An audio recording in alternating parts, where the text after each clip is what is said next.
شاید ہماری ملاقات نہ ہو پائے۔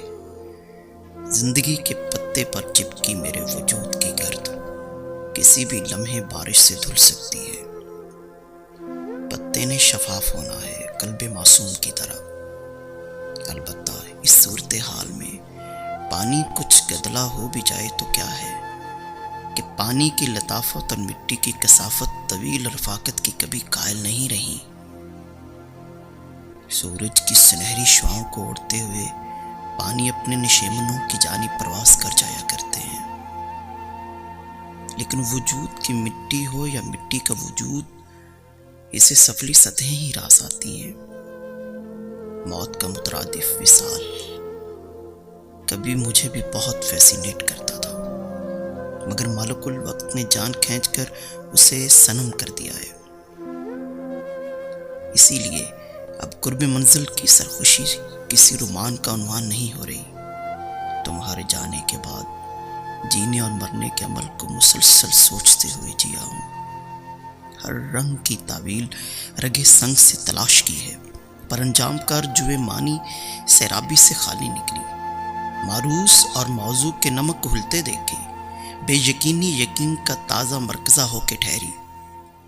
سو اب انسٹنٹ دانش کے کورس کسی آب وظیفہ کے ہمراہ نکلے نہیں جاتے۔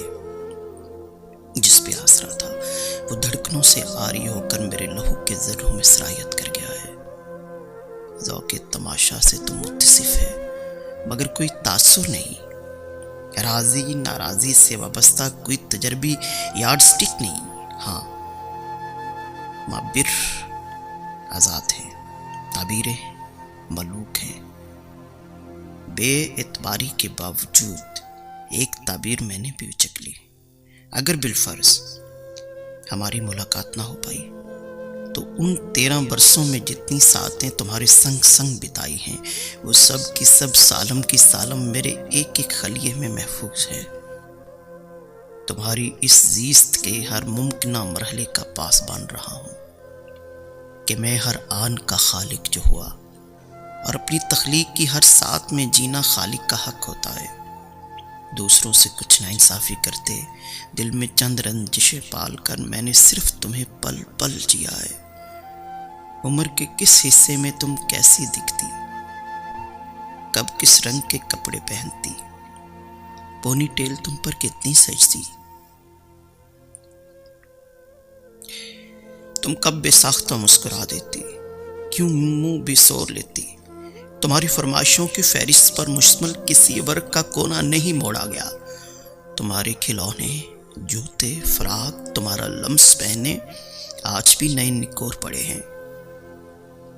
تمہیں نہیں معلوم میرے من میں ایک ایک زاویہ اس لیے بھی زندہ ہے کہ میں ایک روز چپکے سے منہا ہو گیا تھا تاکہ تم کہانی کے جیتے جاگتے کردار کی مانند اپنی مرضی سے سارا سمے گزار سکو۔ جب ایسے بھرپور جیون کا آرکیٹائپ انگشتری کا نگینہ ہو جائے تو سانس کی ڈوری کٹ جانے سے کوئی قیامت نہیں ٹوٹ پڑے گی، بجز اس ملال کے شاید اب ہماری ملاقات نہ ہو پائے۔